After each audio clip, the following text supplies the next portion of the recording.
13 décembre 1999, la France retient son souffle. Au large des côtes bretonnes, un pétrolier en détresse du nom de l'Erika vient de sombrer. À son bord, 39 000 tonnes de fioul lourd. Une marée noire, long de 15 km, fonce tout droit vers les rivages. Les premières images sont terrifiantes. Selon plusieurs experts, l'accident est d'une gravité exceptionnelle. L'Erika, un navire vieillissant, n'a pas résisté aux assauts de la mer déchaînée ce jour-là. Mais son naufrage va marquer à jamais l'histoire maritime française. 400 km de littoral souillé, 250 000 tonnes de déchets récupérés, 150 000 oiseaux mazoutés, c'est un désastre estimé à près de 400 millions d'euros. Les grandes questions qui se posent. Comment un navire de plus de 180 mètres a-t-il pu se briser en deux en pleine mer? Quelles failles techniques ont précipité cette catastrophe? Et pourquoi l'Erika n'a pas été stoppée plus tôt et que les contrôles du navire n'ont pas été renforcés? Pendant 20 heures, l'équipage lutte d'arrache-pied. C'est un combat acharné pour tenter de maintenir le navire à flot. Mais face à la violence de la tempête, l'issue est inévitable. Les autorités françaises alertées déclenchent alors une course contre la montre pour tenter de sauver les 26 membres d'équipage. Un sauvetage périlleux suspendu à chaque vague.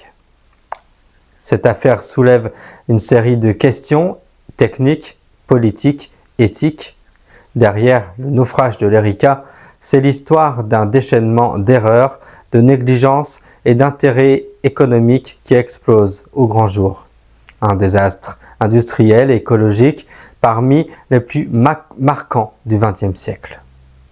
Partons donc dès à présent sur les traces du naufrage de l'Erika en décembre 1999. C'est une histoire que je vous raconte grâce à des images d'archives. Regardez. Tempête qui a soufflé la nuit dernière sur l'ouest du pays a donc entraîné le naufrage d'un pétrolier à 50 km environ au large de l'Orient. Le tanker, battant pavillon maltais, s'est coupé en deux. Toute la matinée, les sauveteurs ont élitreuillé l'équipage. Les 26 marins indiens ont pu être récupérés sains et saufs. Port de Dunkerque, 7 décembre 1999. Nous sommes 5 jours avant le drame. Sur le quai de la grande raffinerie des Flandres, un mastodonte de métal s'apprête à prendre la mer. Son nom, l'Erika. Un pétrolier parmi les plus imposants de sa génération. Un de ces géants capables de transporter des volumes vertigineux de pétrole à travers les océans. Long de 180 mètres, large de 28. Une superficie équivalente à 28 terrains de tennis. Mais ce qui impressionne le plus, c'est ce que contient sa coque. À l'intérieur, 15 cuves géantes, capacité totale plus de 37 000 tonnes de fioul lourd, l'équivalent de 1500 camions citernes. L'Erika a été affrétée par la compagnie Total, destination l'Italie. Ce jour-là, le remplissage est en cours. Une opération délicate. Il faut 16 heures pour charger ces milliers de tonnes sans déséquilibrer la structure du navire. Un poids mal réparti pourrait compromettre la stabilité du bâtiment, déjà fragilisé par le temps. Car l'Erika n'est plus tout jeune. Mis en service en 1975, il a changé 6 fois de propriétaire. Une instabilité qui pèse sur sa réputation. Selon la réglementation maritime, un navire ne peut quitter le port sans avoir été contrôlé par des sociétés de classification. Et l'Erika a été inspecté à 4 reprises dans les mois précédents. Toutes les certifications étaient en règle. Le navire était donc officiellement apte à la navigation. Il est 23h30. L'Erika quitte Dunkerque. Tout semble normal. À bord, 26 hommes, officiers marins expérimentés. Parmi eux, le commandant Kerwan Mathur, 35 ans, marin indien aguerri. Le lendemain, le 8 décembre 1999, le pétrolier est en mer. Cap sur Livourne, en Italie, où il doit livrer sa cargaison à une centrale thermique. Un trajet de 4000 km à travers l'Atlantique Nord, puis la Méditerranée. Mais dès les premières heures de navigation, un choix stratégique est pris. Le commandant décide de naviguer en dessous des capacités du navire. Pourquoi ? À cause de la météo. Ce jour-là, le vent souffle à 70 km à l'heure. Rafales violentes, pluie battante, la mer s'agite. Et ce que personne ne sait encore, c'est que ces premières heures de mer marquent le début d'un long cauchemar. Cette météo, plutôt agitée, n'a rien de surprenant pour l'équipage. En cette période de l'année, la mer est souvent agitée. Mais même habitués, les marins savent qu'une mer aussi houleuse peut avoir des conséquences directes sur la structure du navire. Les navires, comme l'Erika, dus par leur taille, subissent d'énormes contraintes. Ils déploient sous les efforts de flexion, se déforment sous les vagues. On appelle cela des efforts de cisaillement. 11 décembre 1999. Il est midi. L'Erika, après avoir doublé la pointe du Finistère, poursuit sa route vers le sud. Cap sur l'Italie. À une vitesse de 7 nœuds, environ 15 km à l'heure. Le navire entre dans le golfe de Gascogne. Cette zone de l'Atlantique est redoutée par les marins. Non pas à cause d'un choc direct sous la coque, mais par la force des vagues qui viennent frapper le navire en pleine face. L'Erika avance péniblement et difficilement sous les conditions de navigation extrêmes. Et soudain, le second officier remarque une inclinaison anormale. Le navire penche fortement à tribord. La gîte atteint 15 degrés. Un basculement très dangereux, un déséquilibre qui menace de faire chavirer le navire à tout moment. Le commandant doit réagir vite. Il ordonne une opération d'urgence, le déballastage. Objectif, rétablir l'équilibre du navire en vidant une partie de l'eau contenant dans les citernes de ballast. L'Erika en compte 15. Ce jour-là, 4 sont activées. Ces cuves, remplies à moitié, contiennent environ 1500 tonnes chacune, soit l'équivalent de 37 camions semi-remorques. Une manœuvre de précision et délicate. Pendant que les équipes s'activent activement, le commandant, lui, très inquiet, lance un appel de détresse automatique. Les secours français sont alertés. La coordination s'organise depuis le centre régional de surveillance situé à Etel, dans le Morbihan. Rapidement, les opérateurs du CROSS tentent de reprendre contact avec le commandant de l'Erika. Mais la liaison reste incertaine. Le navire ne répond pas. Impossible pour les secours d'évaluer précisément la gravité de la situation. La radio semble inopérante. Elle est située à l'étage inférieur de la passerelle. Or, lorsque elle devient muette, cela évoque une seule chose pour les marins, une grave avarie. L'équipage le sait, ce type de panne n'augure rien de bon. Pourtant, après 2 heures de manœuvre, le redressement du navire semble avoir porté ses fruits. Le bateau reprend une position stable. Le commandant contacte alors le CROSS pour faire un point sur la situation. Mais ce soulagement est de courte durée. Ce qui semblait être une fausse alerte cache une réalité. Un danger bien plus sérieux. L'Erika est en difficulté. Et le naufrage n'est peut-être pas plus très loin. Cela fait plusieurs jours que le vieux pétrolier Erika fend les flots de l'Atlantique Nord sous un ciel d'acier, sa cargaison noire glissant vers l'invisible. Officiellement, tout va bien. En réalité, l'inquiétude monte. Car dans le secret des salles de contrôle et derrière les sourires contraints des opérateurs maritimes, une vérité dérangeante s'impose, le naufrage n'est plus très loin. L'Erika, affrétée par Total, transporte plus de 30 000 tonnes de fioul lourd. Mais ce navire n'a rien d'un géant moderne, vieux de 25 ans, rouillé par endroits, il a déjà fait l'objet de multiples inspections. Des fissures, des défauts de structure, des réparations sommaires, autant d'alertes négligées, repoussées, documentées mais ignorées au nom d'une rentabilité qui justifie trop de silence. Les conditions météo empirent. Une tempête se lève au large. Les vagues deviennent des murs, et le navire, affaibli, gémit. À bord, l'équipage le sait, la coque n'est pas faite pour encaisser longtemps. Des craquements se font entendre. Le mal est là, rampant. Et au large, aucun véritable plan de secours n'est prêt si la situation dégénère.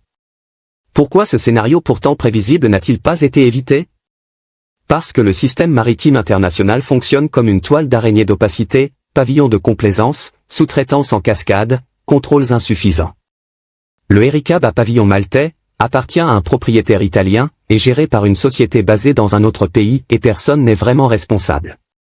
Ou plutôt, tout le monde l'est, un peu, sans jamais l'assumer. Ce que personne ne veut dire tout haut, mais que beaucoup redoutent en silence, c'est que l'accident est imminent. Ce n'est plus une possibilité, c'est une probabilité. Et quand le fioul s'échappera, qu'il noircira les côtes bretonnes et étranglera la vie marine, on dira que c'est la faute à pas de chance. Mais non. Ce ne sera pas un accident. Ce sera un naufrage annoncé. 14h30, golfe de Gascogne.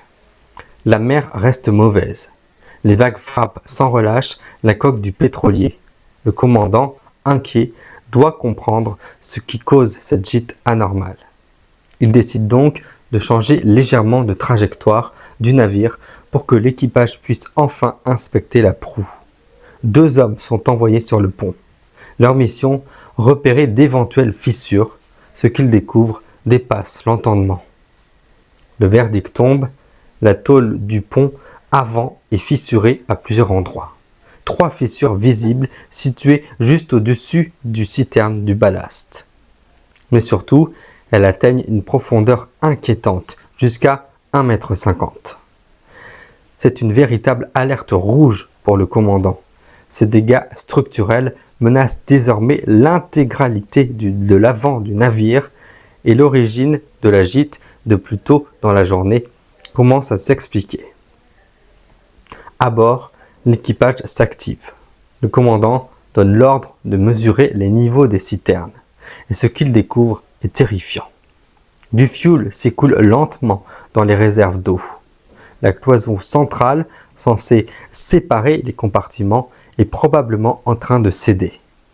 Et si cette cloison lâche, ce ne sont plus des compartiments isolés qui sont en jeu, mais l'ensemble de la structure du navire. La résistance, même de la coque, est désormais menacée. Les cloisons internes jouent un rôle crucial dans la solidité du navire.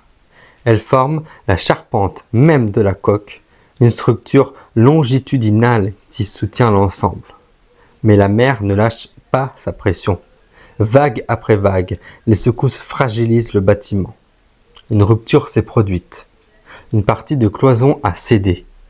Pour le commandant, l'idée de poursuivre jusqu'à Livourne en Italie pour réparer le navire est désormais hors de portée. Il doit trouver un port plus proche et de toute urgence. Ce sera donc Donges en Loire-Atlantique, le port pétrolier français le plus proche. Il est 21h15 quand l'alerte est transmise au directeur du port de Donges. L'inquiétude est de mise immédiatement. Les autorités françaises sont au courant. La situation est extrêmement grave. Jusqu'à présent, les opérateurs du CROSS n'avaient reçu aucune alerte d'une telle ampleur. À présent, la priorité est claire. Comprendre, évaluer et surtout anticiper. L'Erika n'est plus simplement un navire en difficulté. Il devient également un danger flottant. À son bord, 30 000 tonnes de fioul. Un seul espoir pour éviter la catastrophe, atteindre Donges à temps. Il est minuit. Le navire est à environ 100 km des côtes françaises. Il se rapproche. Mais les conditions météo s'empirent. Le vent souffle plus fort. La mer devient encore plus déchaînée. Et à chaque vague, la structure du navire ploie. Tordu, s'affaiblit. Le métal gémit. Les fissures s'élargissent. Il n'y a plus rien à faire pour les contenir. Le navire résiste, non pas parce qu'il est solide, mais parce qu'il lutte. L'Erika, avec sa conception ancienne de 1975, est particulièrement vulnérable à la corrosion. Et aujourd'hui, il n'est plus qu'une bombe flottante, une bombe prête à exploser, à tout moment. Un seul scénario peut encore éviter le pire, atteindre Donge avant qu'une fuite ne survienne. Il est désormais minuit et 10 minutes. L'océan est noir. L'Erika poursuit lentement sa route à 5 nœuds, soit 9 km. Il reste encore 16 heures de navigation. À bord, la situation devient critique. Ce que redoutait le commandant est en train de se produire. Le navire penche dangereusement à tribord. De nouvelles fissures apparaissent. Le fioul s'échappe. L'urgence est totale. Cette fuite représente un double danger. Une pollution majeure et un risque d'envahissement de l'eau dans les compartiments du navire. Le commandant ordonne une ultime manœuvre, transférer l'eau des ballasts pour tenter de redresser le bâtiment. C'est la dernière chance, mais il est trop tard. Le commandant le sait, le navire ne se relèvera pas. Il est condamné. L'Erika est en train de sombrer. À midi, les éléments se déchaînent. Les parois internes cèdent. La coque du pétrolier se fissure. La structure ne tient plus. Chaque minute rapproche l'Erika à la catastrophe. Le commandant déclenche l'alarme générale. Il faut rapatrier les hommes à la passerelle. Le navire menace de se briser en deux. Golfe de Gascogne, 5h54 du matin précisément. L'alerte est donnée. Le CROSS est contacté. À une centaine de kilomètres des côtes françaises, les secours s'organisent. Une opération d'envergure est lancée pour tenter d'évacuer les 26 membres d'équipage. Mais les conditions sont extrêmes. La mer est déchaînée. À 8 heures, les secours arrivent enfin sur la zone. Ce qu'ils découvrent est glaçant. Un pétrolier encore intact en apparence, mais prêt à se disloquer à tout moment. Il faut agir vite. Très vite. 8h14, un hélicoptère entame l'évacuation de l'équipage. L'hélitreuillage débute alors. Mais, à 8h43, l'irréparable survient. Un fracas de tôle, le géant de fer se brise. L'Erika n'est plus qu'un amas de ferraille flottante. 21 personnes sont encore à bord. Les hélicoptères ne peuvent pas sauver tous les membres d'équipage en une seule rotation. 9h40. La course contre la montre se poursuit. Les sauveteurs jettent une embarcation de fortune à la mer pour tenter de récupérer les derniers survivants, malgré une mer furieuse. Les 13 derniers membres d'équipage, réfugiés dans l'embarcation, sont désormais livrés à la houle de l'Atlantique. L'un après l'autre, ils seront finalement récupérés par les secours. Après 2h30 de travail acharné, l'intégralité de l'équipage est saine et sauve. Mais pour les autorités françaises, ce sauvetage marque le début d'un défi bien plus vaste. 12 décembre 1999. Les journaux télévisés relaient une nouvelle alarmante. Le pétrolier du nom de l'Erika menace de relâcher 20 000 tonnes de pétrole dans la mer. Une marée noire sans précédent est sur le point de se produire et la situation empire. Des morceaux d'épave flottent encore, renfermant 10 000 tonnes de fioul lourd. Les citernes sont intactes, mais à la merci des courants. Il faut empêcher à tout prix cette bombe flottante de dériver vers les côtes. Une opération de remorquage est lancée. À la manœuvre, l'Abeille Flandre, un remorqueur d'une puissance inégalée. Mais très vite, un constat s'impose. La partie avant de l'Erika est trop endommagée. Elle est abandonnée. Le remorqueur se dirige vers la partie arrière du navire, située à 6 km de là. Commence alors une mission délicate. À l'aide d'un hélicoptère de la marine, les sauveteurs parviennent à fixer un câble de remorquage à l'épave. Le tout dans une mer déchaînée et des conditions extrêmes. Contre toute attente, la jonction est réussie. Mais une nouvelle menace plane. La coque, pleine de pétrole, ne doit en aucun cas atteindre les rivages. 24 heures après le début de l'opération, l'épave du navire n'a quasiment pas bougé. Puis, un détail attire l'attention. Quelque chose cloche. Le commandant du remorquage ordonne d'inspecter le câble. Une tension anormale est détectée. Si le câble cède, l'Erika pourrait sombrer et entraîner le remorquage dans sa chute. 13 décembre, 15 h. L'épave sombre lentement. Elle s'enfonce à 120 mètres de profondeur. Avec elle, 10 000 tonnes de fioul lourd disparaissent sous la surface. Le capitaine, aussitôt arrêté par la police maritime, est mis en examen. Il devra répondre de ses actes, mise en danger de la vie d'autrui, pollution. Le procès attendra. Mais le drame environnemental, lui, est déjà là.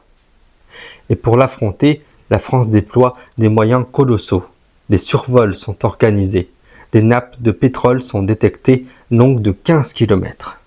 Sur les côtes, la panique monte. La population découvre peu à peu l'ampleur du désastre. 23 décembre 1999. Nous sommes 11 jours après le naufrage de l'Erika. Le pétrole atteint les côtes. Les premiers échouages sont signalés. Les îles du Morbihan sont touchées. Puis vient la Vendée et enfin la Loire-Atlantique. Un cauchemar noir, gluant, qui s'abat sur le territoire français. Une vision d'horreur pour les habitants. Face à l'ampleur du désastre, l'État active le plan Polmar, le plan anti-pollution maritime. 5 départements sont placés en alerte. Car le fioul de l'Erika est particulier. Il est très visqueux, il s'accroche aux rochers, pénètre le sable, s'infiltre partout. Très vite, une mobilisation massive s'organise. Plus de 5000 personnes, professionnelles et bénévoles, se relaient jour et nuit. Leur mission, nettoyer, décontaminer et tenter de sauver ce qui peut l'être. Dans des conditions météorologiques éprouvantes, une centaine de camions circulent chaque jour entre les plages et les raffineries de Donge. 200 000 tonnes de déchets seront ramassés en 4 mois. Mais malgré tous les efforts, la menace persiste. Puisqu'au fond de l'océan, le navire échoué continue de contenir 10 000 tonnes de fioul. C'est une bombe à retardement. 120 mètres de fond. C'est là que repose désormais l'épave de l'Erika. Sa carcasse, disloquée, éventrée, mais toujours dangereusement remplie de pétrole.